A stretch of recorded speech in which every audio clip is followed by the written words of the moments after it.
حلال رزق اور حضرت امام احمد بن حنبل رحمۃ اللہ علیہ کا ایک واقعہ۔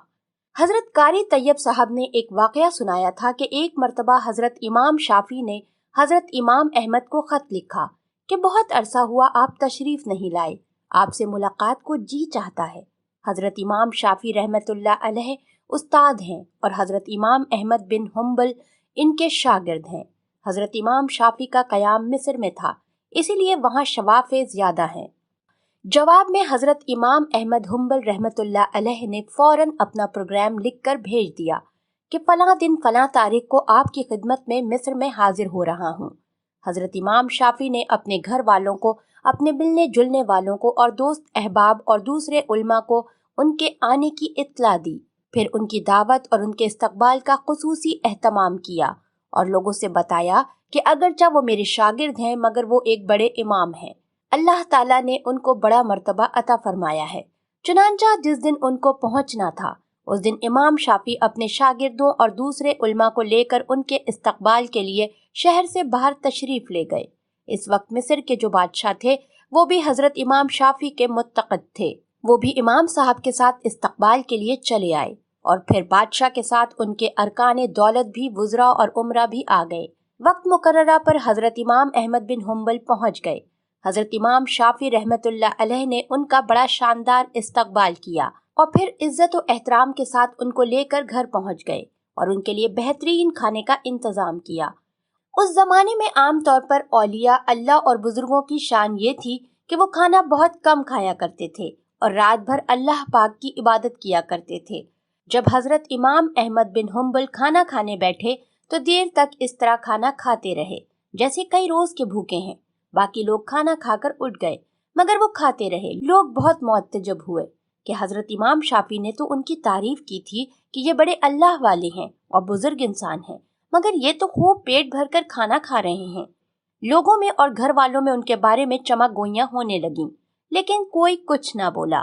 پھر جس کمرے میں حضرت امام احمد حنبل کے لیے رات کے وقت آرام کرنے کا انتظام کیا گیا تھا، اس کمرے میں حضرت امام شافعی کی بچیوں نے ایک مصلی بچھا دیا، مسواک رکھ دی، استنجا کے لیے ڈھیلے اور پانی رکھ دیا اور وضو کے لیے لوٹا بھر کر پانی رکھ دیا تاکہ جب وہ رات تہجد کے لیے اٹھیں تو انہیں کسی قسم کی کوئی پریشانی نہ ہو، اور اس زمانے میں رات کو تہجد کے لیے اٹھنا ایک عام معمول تھا۔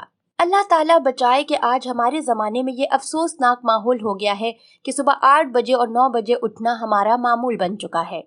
اس زمانے میں تو عام لوگ بھی تہجد کی نماز پڑھا کرتے تھے اور جو علماء اور صلحاء تھے وہ رات کے وقت عبادت کیا ہی کرتے تھے۔ اللہ تعالیٰ ہم سب کو بھی تہجد پڑھنے کی توفیق عطا فرمائے، آمین۔ بہرحال حضرت امام بن حنبل نے رات کو اس کمرے میں آرام کیا اور صبح اٹھ کر فجر کی نماز پڑھنے چلے گئے۔ جیسے ہی وہ نماز کے لیے نکلے تو حضرت امام شافعی کی بچیاں اس کمرے میں آ گئیں تو وہاں دیکھا کہ پانی کا لوٹا ویسے کا ویسا پانی سے بھرا ہوا ہے، نہ مسواک استعمال ہوئی، نہ ڈھیلے استعمال ہوئے اور نہ وضو کے لیے پانی استعمال ہوا، سب کچھ جیسا تھا ویسا ہی رکھا رہا۔ اب ان کے دل میں یہ شبہ ہوا کہ شاید رات کو چونکہ زیادہ کھا لیا تھا اس لیے تہجد کے لیے آنکھ نہیں کھلی۔ جب فجر کی نماز پڑھ کر حضرت امام بن حنبل تشریف لائے تو گھر والوں نے حضرت امام شافعی سے کہا کہ آپ نے فرمایا تھا کہ وہ تو بہت بڑے اللہ والے ہیں اور بہت بڑے بزرگ ہیں، مگر رات کو انہوں نے کھانا بھی خوب کھایا اور رات کو ہم نے ان کے وضو اور استنجا کے لیے پانی اور ڈھیلے رکھے تھے، وہ بھی استعمال نہیں ہوئے۔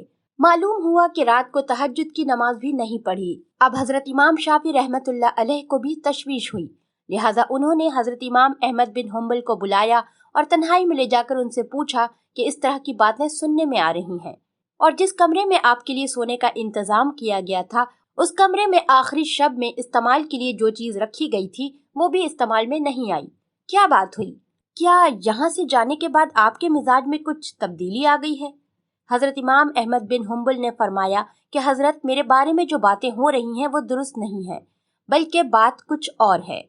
بات دراصل یہ ہے کہ میں جس وقت کھانا کھانے کے لیے آپ کے دسترخوان پر پہنچا اور جس وقت میں نے اس کمرے میں قدم رکھا تو میں نے دیکھا کہ اس کھانے کے حلال اور طیب ہونے کی وجہ سے وہ کمرہ نور سے چکا چوند ہو رہا ہے، اور یہ دیکھا کہ آسمان سے لے کر اس دسترخوان تک انوار کی بارش ہو رہی ہے۔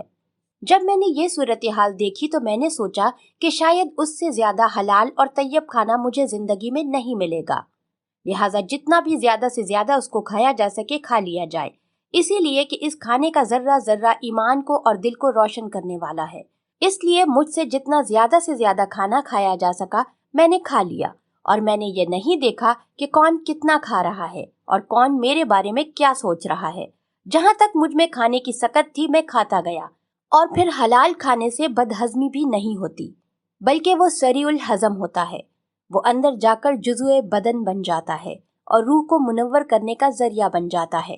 الحمدللہ میں نے اس کا اثر محسوس کیا۔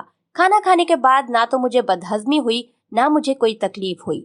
پھر کھانا کھانے کے بعد عشاء کی نماز سے فارغ ہو کر جب میں اس کمرے میں پہنچا جہاں آپ نے میرے لیے آرام کا انتظام کیا تھا، وہاں جا کر تو میری حالت ہی بدلی ہوئی تھی اور سونے کو آرام کرنے کو طبیعت ہی نہیں چاہ رہی تھی۔ اگرچہ میں لمبا سفر کر کے آیا تھا، مگر اس کھانے میں اتنی غذائیت اور توانائی تھی کہ میری تھکان بھی ختم ہو گئی تھی اور سستی بھی جاتی رہی، اور جب میں سونے کے لیے لیٹا تو مجھے نیند نہ آئی۔ لہٰذا میں لیٹا رہا اور لیٹے لیٹے قرآن و حدیث میں غور کرتا رہا، حتیٰ کہ پوری رات غور و فکر کرتے ہوئے گزار دی۔ اور اس رات میں نے قرآن و حدیث سے 100 مسائل مستبد کر لیے، اور وہ مسائل ایسے تھے جو اس سے پہلے کبھی میرے ذہن میں آئے بھی نہیں تھے اور نہ ہی ان کی طرف کبھی خیال گیا تھا۔ لیکن جب آج کی رات میں نے غور کیا تو مجھے ایسا محسوس ہوا کہ قرآن و حدیث کے علوم اور اسرار میرے سامنے کھلے ہوئے ہیں۔ تمام مسائل کی تفصیل اور جوابات میرے ذہن میں آتے چلے گئے، اور صبح تک میں مسائل کا استنباط کرتا رہا۔ اسی حالت میں صبح ہو گئی۔ یہ سب آپ کے کھانے کا اثر تھا جو رات بھر میں نے محسوس کیا۔